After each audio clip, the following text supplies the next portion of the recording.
Assalamualaikum warahmatullahi wabarakatuh. Perkenalkan, nama saya Novi Soimatul Fadilah, NIM 222 Nah, di sini saya akan menjelaskan mengenai tugas proposal saya yang berjudul Analisis Pendidikan Karakter Ki Hajar Dewantara dan relevansinya terhadap pendidikan ilmu pengetahuan sosial di sekolah menengah pertama. Untuk memenuhi tugas mata kuliah metode penelitian yang diampu oleh Ibu Novita Nurul Islam SPD MPD. Kemudian saya akan menjelaskan mengenai mengapa saya memilih judul proposal tersebut. Nah, hal ini dilatar belakangi oleh pendidikan karakter yang memiliki peran penting dalam membentuk generasi muda yang bermoral, mandiri, dan berkepribadian baik. Nah, hal ini selaras dengan pandangan Ki Hajar Dewantara yang menekankan humanisasi dalam pendidikan untuk menciptakan individu yang bermartabat. Nah, kemudian pendidikan ilmu pengetahuan sosial di Indonesia menjadi sarana yang strategis untuk menanamkan nilai-nilai karakter baik melalui pengajaran ilmu sosial maupun pembiasaan nilai-nilai luhur di Indonesia dan masyarakat. Nah, dengan pendekatan integrasi karakter, kemudian reflektif dan kolaboratif, pendidikan ilmu pengetahuan sosial dapat berkontribusi dalam menciptakan warga negara yang baik dan mampu menghadapi tantangan globalisasi. Dari latar belakang di atas, maka saya dapat merumuskan 3 masalah, yaitu yang pertama, apa saja nilai-nilai pendidikan karakter yang terdapat dalam pemikiran Ki Hajar Dewantara. Yang kedua, yaitu bagaimana relevansi pendidikan karakter Ki Hajar Dewantara dengan pembelajaran ilmu pengetahuan sosial di era modern. Yang ketiga, yaitu bagaimana penerapan nilai-nilai pendidikan karakter Ki Hajar Dewantara dalam proses pembelajaran ilmu pengetahuan di sekolah. Nah, dari rumusan masalah tersebut, tujuannya yaitu yang pertama, untuk mendeskripsikan nilai-nilai pendidikan karakter menurut Ki Hajar Dewantara. Yang kedua, yaitu untuk mendeskripsikan relevansi pendidikan karakter Ki Hajar Dewantara dengan pembelajaran ilmu pengetahuan sosial di era modern. Dan yang terakhir, untuk mendeskripsikan penerapan nilai-nilai pendidikan karakter Ki Hajar Dewantara dalam proses pembelajaran ilmu pengetahuan sosial di sekolah. Nah, kemudian apa sih manfaat yang diperoleh? Yang pertama, yaitu menyampaikan penjelasan terkait pendidikan karakter menurut pandangan Ki Hajar Dewantara. Yang kedua, yaitu untuk menjelaskan konsep pendidikan ilmu pengetahuan sosial yang diterapkan di sekolah menengah pertama kepada pembaca.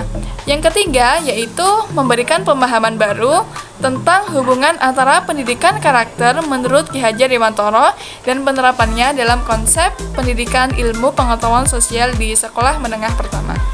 Dalam proposal yang saya ambil, terdapat 3 definisi istilah. Yang pertama, yaitu definisi dari pendidikan karakter. Secara singkat, pendidikan karakter adalah proses sosial yang bertujuan untuk membimbing peserta didik sebagai generasi muda agar memahami dan mengenal dengan baik aturan-aturan sosial dalam masyarakat. Yang kedua, yaitu definisi relevansi. Secara singkat, relevansi mengacu pada adanya keterhubungan atau kesesuaian antara 2 hal yang berbeda.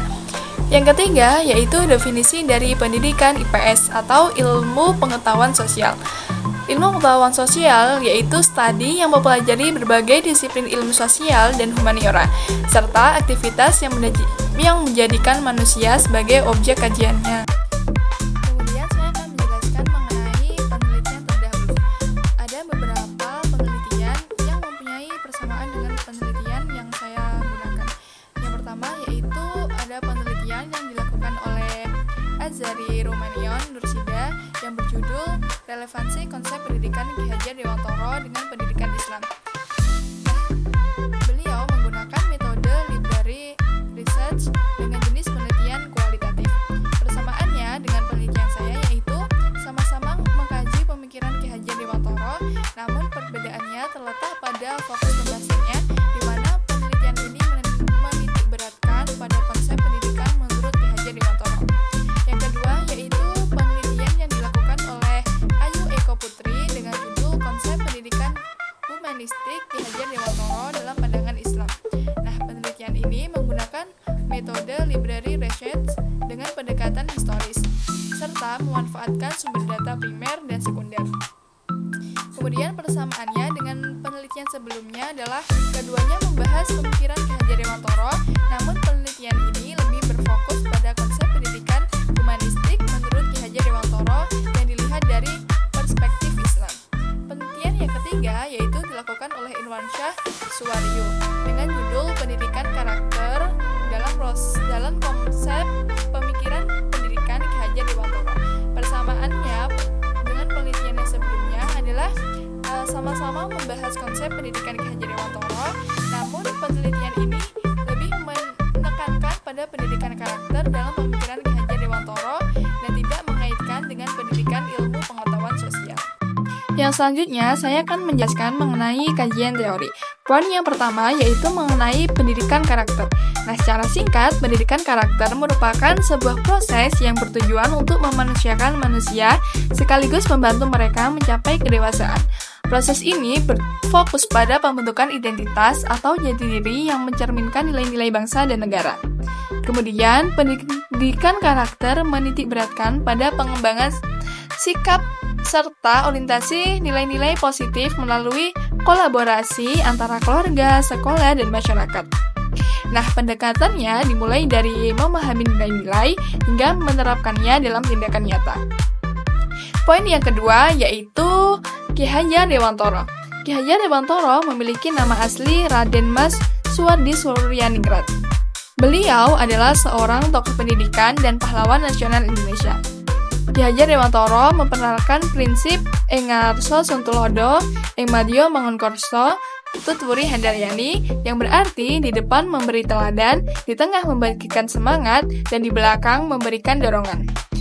Prinsip ini menjadi panduan utama dalam sistem pendidikan di Indonesia. Kemudian, pemikiran Ki Hajar Dewantara sangat berpengaruh dalam membangun sistem pendidikan Indonesia dan tetap relevan hingga saat ini, terutama dalam konteks pendidikan karakter di era digital. Poin yang ketiga yaitu pendidikan ilmu pengetahuan sosial.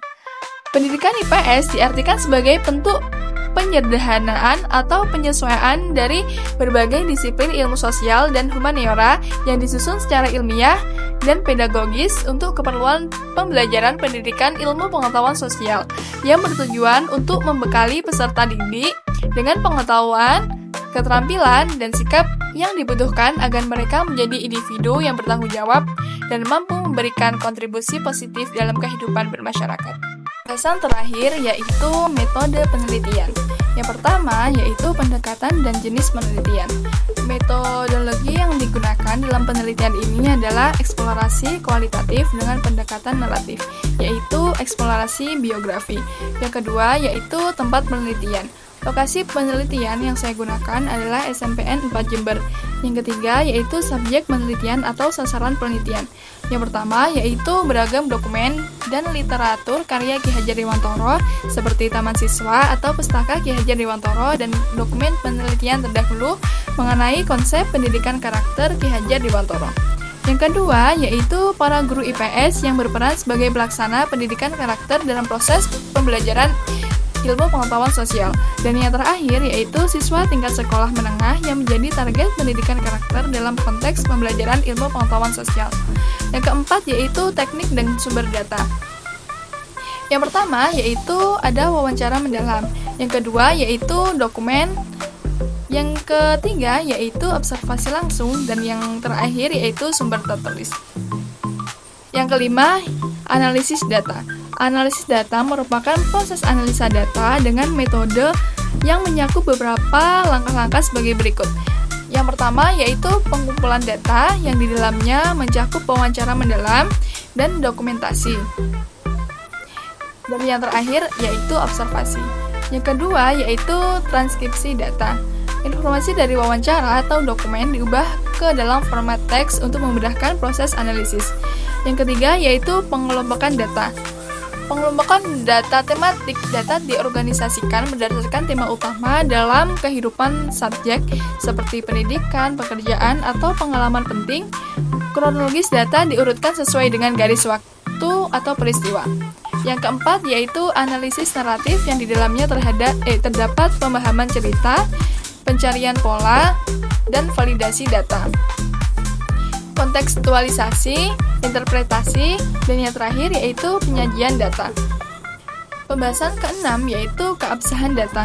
Keabsahan data dalam metode biografi dijaga melalui triangulasi sumber, verifikasi data, pemberian konteks yang jelas, kesadaran bias meneliti, dan penyajian yang seimbang untuk menghasilkan narasi yang akurat dan dapat dipercaya. Pembahasan yang terakhir yaitu mengenai tahap-tahap atau langkah-langkah penelitian biografi. Tahap pertama yaitu menentukan subjek, yang kedua menyusun tujuan penelitian, yang ketiga pengumpulan data, yang keempat memverifikasi data, yang kelima menganalisis data dan menginterpretasi data, yang keenam yaitu menyusun narasi, yang selanjutnya revisi dan validasi, dan yang terakhir adalah publikasi dan penyampaian hasil. Sekian yang dapat saya sampaikan, kurang lebihnya mohon maaf. Wassalamualaikum warahmatullahi wabarakatuh.